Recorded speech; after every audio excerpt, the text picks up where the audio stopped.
여러분 반갑습니다. 이번 시간 제가 여러분들과 학습해 볼 내용은 부가가치세 신고서 수기 작성 실습 어느덧 세 번째 파트입니다. 우리가 앞에서 부가가치세 신고서 수기 작성에 대해서 매출 자료 살펴보셨고요. 매입 자료 살펴보셨습니다. 이번 시간 저희는 추가되는 기타 자료와 환급 그리고 예정 고지에 대해서 살펴볼 텐데 앞 시간도 설명을 한번 드렸지만 매출보다는 매입이 조금 더 어렵다. 네, 학습하실 게 조금 많았습니다.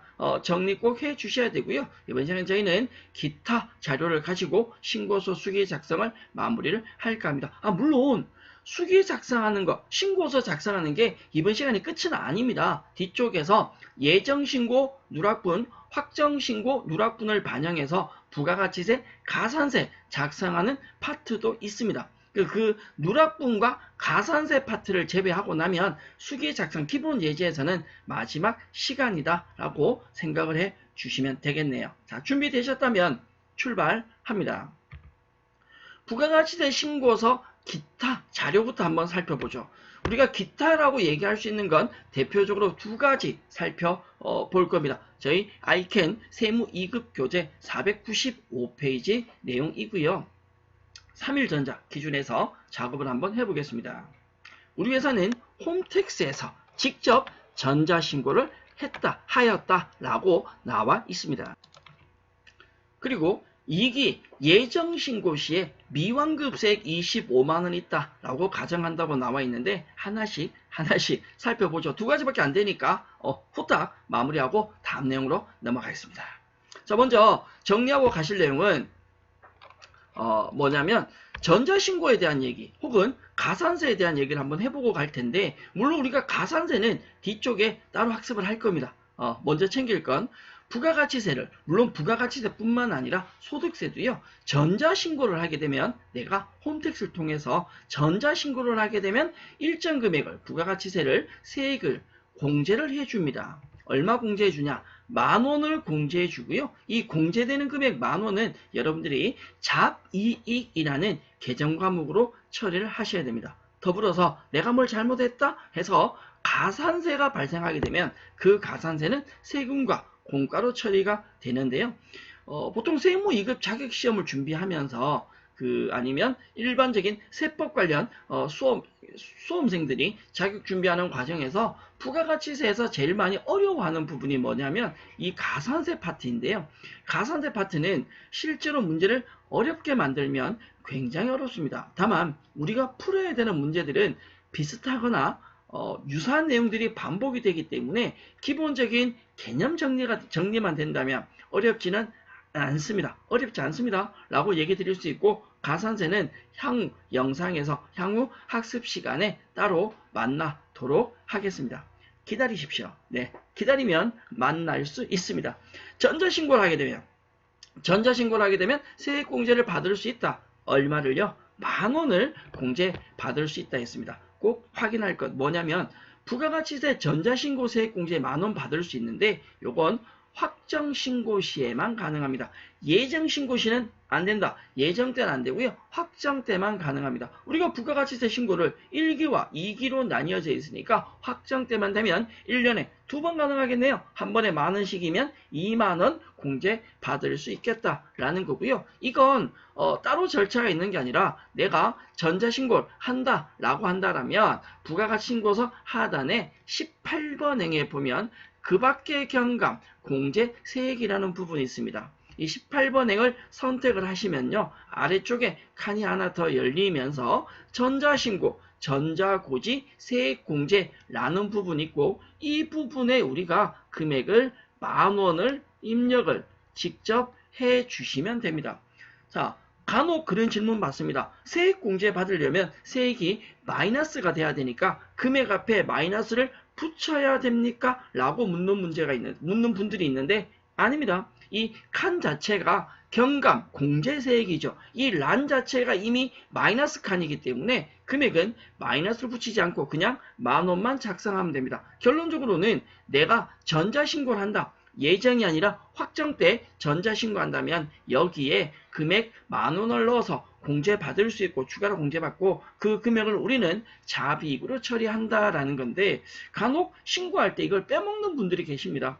공제받을 수 있음에도 불구하고 공제를 안 받는 거죠. 그건 아무도 뭐라 하지 않습니다. 누가 뭐라 해? 우리 대표님이 대표님 정도가 알게 되면 뭐라 할 수는 있겠죠. 자, 제 자격시험에서는 전자신고를 하였다라고 한다면 나는 10,000원을 입력해야 된다라고 생각하면 되겠죠. 한 번 더 홈택스에서 전자신고를 하였다라고 하는 건 나는 10,000원을 입력해야 된다라고 이해를 하시면 됩니다. 물론 예정이 아니라 언제요? 확정 때만 가능하다라는 거죠. 자, 두 번째 자료 볼까요? 우리가 부가신고는 매입세액과 매출세액을 비교를 합니다. 매입세액보다 매출세액이 더 크다라고 한다면 반대로 매입세액이 매출보다 더 크다라고 한다면 상황이 달라지죠. 매입보다 매출이 더 크다라면 나는 부가가치세를 납부를 하셔야 됩니다. 미지급 세금이 되겠죠. 반대로 매출이 더 작다, 매출보다 매입이 더 크다라면 환급, 부가가치세를 돌려받으셔야 합니다. 환급은 마이너스 처리가 된다라는 건데 일반적으로 부가가치세는 환급 사유가 발생했을 때 예정 신고 때는 환급을 안 해줍니다. 우리가 부가세 과세기한 1기다라고 한다면 중간에 미리 한번 신고하는 거죠. 예정 때. 예정 때 마이너스가 떴다? 돈 돌려주는 것이 아니라 그걸 돌려주지 않고 있다가 확정 신고할 때 환급세액을 공제를 해줍니다.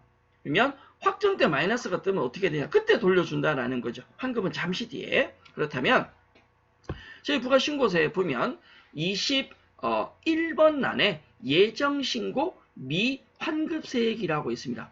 예정신고 미환급세액이 바로 뭐냐면 예정 때 환급 못 받은 금액이 있다면 확정 때 여기에 그 환급받지 못한 금액을 작성을 해서 이번에 납부세액에서 마이너스를 해주겠다라는 거죠. 예정신고 미환급세액은 기억을 해주시면 좋겠습니다.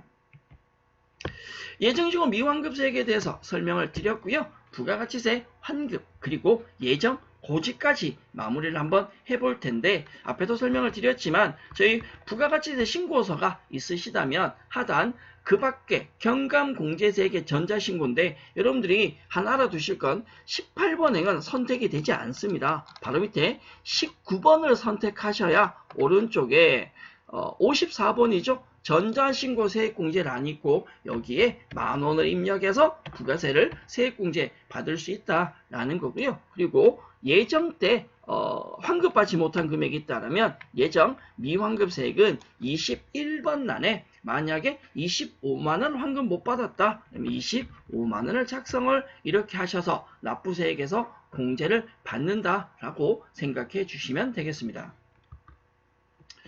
자, 이번 시간 마지막 내용인데 부가가치세, 환급, 그리고 예정 고지가 나오는데요. 환급도 중요하지만 예정 고지 부분도 여러분들이 조금 관심을 가져주셔야 합니다. 저희가 세무 2급 자격증까지 시험 준비를 하시면서 이 예정 고지는 모르고 지나가는 분들이 굉장히 많습니다. 저희가 실무자 교육을 해도 예정 고지를 물으면 모르는 분들이 계시거든요. 예정 고지에 대해서도 조금 관심을 가져보도록 하겠습니다. 자, 먼저 부가가치세 환급이라고 하는 건 매입세액이 매출세액을 초과한다? 즉 매입세액이 매출보다 더 크다. 이런 경우에 돌려받는 거고 아니면 과세관청에서 경정해서 부가가치세를 다시 계산해 보니까 잘못 냈더라, 더 많이 냈더라 돌려주는 걸 경정이라고 합니다. 이런 경우에 돌려받게 되는데 이 부가가치세 환급은 두 가지가 있습니다. 일반 환급과 조기 환급이 있습니다. 말 그대로 일반 환급은 일반적인 환급이고요. 조기 환급은 어떻게 빨리 주는 환급입니다. 무슨 차이가 있냐? 일반적인 부가가치세 환급은요. 과세 기간 신고 기한이 끝나고 30일 이내 환급이 됩니다. 여러분들이 30일만 관심 가지시면 안 됩니다. 뭐가 중요하냐면 1번 환급, 부가가치세 환급 받는 건요. 과세 기간 신고 기한이 경과하고 난 뒤에 30일. 예를 들어 부가세가 1기, 2기가 있잖아요. 1기가 1월 1일부터 6월 30일까지입니다. 이걸 7월 25일 날 신고하죠. 2기는 7월 1일부터 12월 31일까지인데 이걸 1월 25일 날 신고합니다. 따라서 이 7월 25일과 1월 25일 이게 과세기간 신고기한입니다. 이 날짜로부터 30일 이내 환급이 된다는 거죠. 과세기간 종료일 6월 30일이나 12월 31일이 아니고요. 신고기한 7월 25일과 1월 25일 기준에서 30일 이내에 환급되는 것이 일반적인 환급입니다.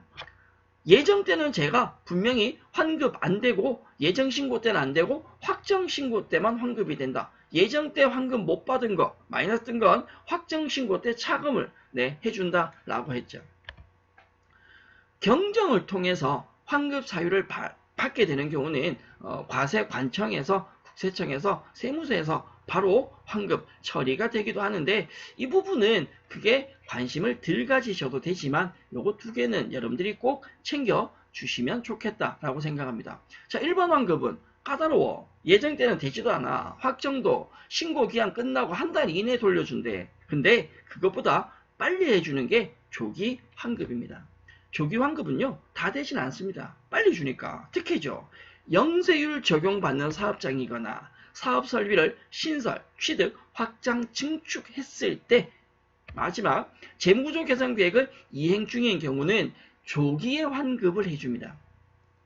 대부분은 영세율 적용 사업장이 가장 많이 해당할 수는 있습니다. 자, 빨리 해준대요. 그러면 얼마나 빨리 해주냐? 이 조기 환급은요 예정 때도 해주고요. 확정 때도 해줍니다. 그러니까 예정 때도 가능하니까 확정까지 기다릴 필요가 없는 거죠. 또 매월 또는 매월, 매2월 조기 환급은 매달 신고할 수 있습니다. 과세기간 끝나고 할 수도 있지만 중간에라도 할 수 있다는 거고 일반 환급이 확정 신고 끝나고 30일 이내에 준다면 조기 환급은 신고 날로부터 15일 이내 환급을 해줍니다.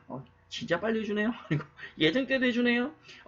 어느 달이건 조기환급 신고는 할 수 있습니다. 다만 모든 회사가 다 가능한 건 아니고요. 영세율 적용 사업장이거나 사업설비를 신설, 취득했거나 재무구조 개선 계획을 이행 중이거나 이 경우에만 조기 환급이 가능하다라는 건 생각을 해주시면 좋겠습니다. 부가가치세는 신고하고 납부하는 게 원칙인데 예정 고지 납부라는 것이 있습니다. 예정 신고 납부와 예정 고지 납부가 달라요. 많이 달라요? 먼저 예정 신고 납부라고 하는 건 일반적인 법인사업자의 경우에 1기, 2기 이걸 또다시 예정 확정을 나누어서 1년에 4번 신고하고 4번 납부를 하게 되죠. 그게 신고 납부입니다. 원래 부가가치세는 신고 납부예요. 신고하고 신고한 금액을 납부하는 것이 일반적인 원칙입니다. 그런데 일반 법인이 분명히 4번 신고, 4번 납부한다라고 방금 제가 설명을 드렸는데 상대적으로요. 예정 고지를 하는 사업장이 있습니다. 개인사업자나 소규모 법인의 경우는 예정 신고 의무가 면제됩니다. 바꿔 말하면 예정 때 신고를 하지 않습니다. 뭘 하냐? 직전 과세 기간의 50%를 정부가 결정해서 징수합니다. 그걸 우리는 예정 고지라고 합니다. 원래 부가가치세는 신고하고 신고한 금액을 납부하는 게 원칙이지만 개인사업자나 소규모 법인은 예정 때는 신고하지 않고 고지 납부를 직전 과세 기간의 50%를 국세청에서 내세요 라고 하면 돈만 내면 된다는 거죠. 우리 집에 보통 전기요금 이런 거 왜 요금 고지서 날라온다 라고 하죠. 그것처럼 얼마를 내라고 고지서가 날라온다 라고 생각하면 됩니다. 이걸 우리는 예정 고지 징수라고 합니다. 개인사업자의 경우는 4번 신고가 아니라 신고는 2번만 하고요. 납부는 4번을 합니다. 차이점이 예정 때 신고 납부가 아니라 고지 납부를 하기 때문에 그런데 자 저희는 보통 자격시험 준비라면 법인사업자 기준이니까 이걸 사용할 일이 거의 없는데요. 일반적으로 개인사업자의 경우는 저희 신고서에 보면 22번 행에 보시면 예정 고지세액이라는 부분이 있습니다. 예정 때 내가 고지한 금액이 있다면 그 금액을 여기 작성하셔서 확정 신고할 때 마이너스를 해주게 됩니다. 그러면 우리가 법인기업 기준에서 자격시험 준비할 때는 예정 고지라는 게 필요 없지만 개인사업자의 실무적인 처리할 때는 예정 고지도 알고 있어야 된다라는 거고 예정 고지에 대해서는 조금 생각을 해주면 좋겠습니다. 물론 개인사업자가 예정 때 고지를 하는 게 원칙이지만 예외가 있습니다. 자, 어떤 예외가? 고지 징수 금액이 50만 원이 안 된다. 혹은 간이과세자에서 일반과세자로 바뀌었다. 혹은 사업의 현저한 손실이 마이너스가 너무 크거나 가족 중에 중상해 또는 집안의 상중이라면 예정 고지를 하지 않습니다. 안 내도 된다는 거죠. 아, 죄송합니다. 부가가치세를 낼 필요가 없다는 건 아니고 고지하지 않고 그냥 확정 때 다 받겠다라는 거고요. 하나 더. 예정 신고 기간에 공급 가액이나 납부세액이 직전 과세 기간에 3분의 1에 미달한다. 자, 좀 더 가볼까요? 원래 고지할 때는 직전 과세 기간에 50%를 고지한다라고 했는데 3분의 1이 안 된다. 그러면 3분의 1이면 33.33 이 정도 될 거 아니에요? 네, 그 정도에 미달하는데 불구하고 50% 고지한다? 너무 많다라는 거죠. 3분의 1이 미달하거나 예정 신고 기간에 조기 환급을 신청하고자 할 때는 이 경우는 신고 납부가 가능합니다. 고지가 아니라 신고할 수도 있다는 거죠. 자, 잠깐만요. 예정 신고 기간에 공급 가액이 혹은 납부세액이 직전 과세 기간에 50%가 고지가 될 때 우리는 3분의 1이 안 되는 거야. 그럼 내가 무조건 신고를 해야 되냐? 그건 아닙니다. 신고를 할 수도 있다라는 거고요. 신고를 하는 경우보다는 그냥 하지 않는 경우가 더 많습니다. 신고 납부를 할 수도 있다. 신고 납부도 가능하다라는 건데, 자, 정리하자면 일반적인 법인사업자는 1년에 4번 신고, 4번 납부합니다. 예정확정, 1기 예정확정, 2기 예정확정. 그럼 문제가 안 됩니다. 개인사업자나 간이 소규모 법인 같은 경우는 예정 때는 신고 안 하고 뭘 한다고요? 고지 납부를 한다고요. 직전 과세액은 50%. 다만 3분의 1이 공급가액이 미달하거나 조기 환급을 신청하고자 할 때는 직접 신고할 수도 있다라고 설명을 드렸고요. 고지 납부할 때 징수금액이 50이 안 돼? 간이과세자에서 일반과세자로 바뀌었어? 사업에 현저한 손실이 있거나 상중이다. 이런 경우는 고지하지 않을 수도 있습니다. 관련 내용은 참고를 해주시면 좋겠고요. 앞에 설명드렸지만 저희 부가가치세 신고서에 보면 22번 안에 예정 고지한 금액이 있다면 그 고지세액을 작성하셔서 납부세액에서 마이너스가 되겠죠. 예를 든다면 1기다 라고 한다면 1월 1일부터 1기니까 6월 30날까지 6개월분의 1기 전체에 대한 걸 신고서에 작성하고 중간에 예정 기간에 고지된 금액이 있다면 그 금액을 여기에서 작성하셔서 마이너스를 쳐주겠다라고 이해를 해주시면 되겠습니다. 저희 예정고지세액은 일반적인 저희 세무이급 자격시험과는 거리가 조금 있지만 이론적인 내용이기도 하고 여러분들이 알아주셨으면 좋겠다라고 해서 추가로 설명을 드렸습니다. 저희 부가가치세에서 이번 시간까지 정리하시면 기본적인 과세표준, 매출세액에 대한 내용, 그리고 매입세액에 대한 내용, 추가되는 항목 몇 가지까지는 설명을 드렸는데 이 시간을 마치고 난 뒤에 추가로 학습하셔야 될 부분이 바로 뭐냐면요. 저희 신고서에 보면 7번 행에 보면 예정신고 누락분이라는 것이 있고요. 12번 행에도 예정신고 누락분이라는 것이 있습니다. 이 예정신고 누락분에 대한 처리를 어떻게 할 것이냐? 예정신고 때 누락 빼먹었다라는 거죠. 누락분은 내가 잘못 신고한 거기 때문에 자동적으로 가산세가 발생하게 되는데 가산세는 26번 안에 나오게 됩니다. 우리 신고서 수기 작성은 매출자료, 매입자료, 기타 자료 누락분에 의한 가산세까지가 전체가 하나로 이루어 학습이 되져야 된다라고 이야기를 드릴 수 있는데 이번 시간까지 저희가 세 번째 내용까지 살펴보셨고요. 이제 남아있는 건 네 번째 누락분 작성과 가산세 파트가 남아 있습니다. 여러분들이 누락분이나 가산세 파트를 하시기 전에 이번 시간까지 학습한 매출자료, 매입자료, 기타 자료에 대한 신고서 수기 작성은 어느 정도 정리를 한 상태에서 다음 내용을 만나 주셨으면 좋겠습니다. 이번 시간 저희 기본적인 신고서, 신고서 수기 작성 살펴보셨고 다음 시간에는 신고, 누락분에 대한 부가가치세 신고를 만나 보도록 하겠습니다. 자, 여러분 수고하셨습니다. 궁금한 건 언제든지 질문은 참 좋은 습관입니다. 오늘은 여기까지입니다. 감사합니다.